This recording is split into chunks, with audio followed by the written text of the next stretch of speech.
Good morning guys, tayo po ay nagagawa ngayon ng donut. So yan po, nakapag-prepare na. Dalawang klase lang po, chocolate flavor at saka ube flavor.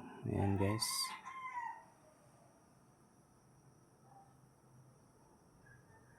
So hindi pa po yan luto, ipiprito pa natin. Yan naman po ang ating palaman. Yan po guys ay simple lang na madali lang po siyang gawin.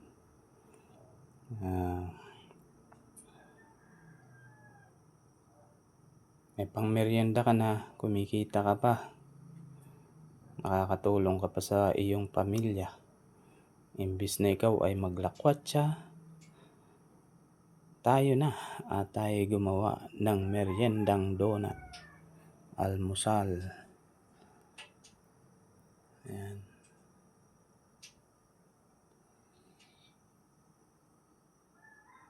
Mamaya guys, ipiprito ko po yan para makita nyo po pagluto na. Thank you so much.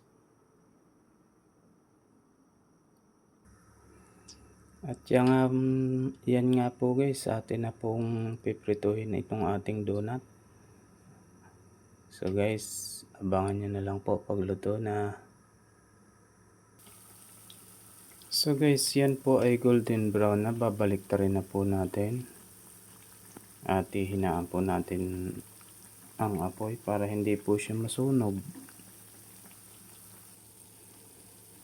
Yan nga po guys, at nabaliktad na natin. So maya maya po luto na yan, hahanguin na natin para hindi siya masunog.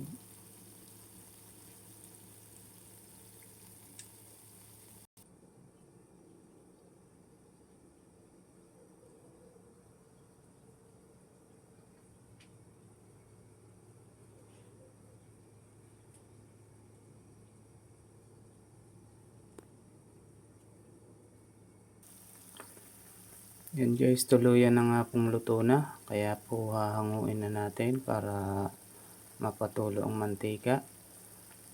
Pagkatulo ng mantika, saka po natin yan lalagyan ng coated para po lalo siyang sumarap. Yan guys, so golden brown na siya, kaya luto na yan.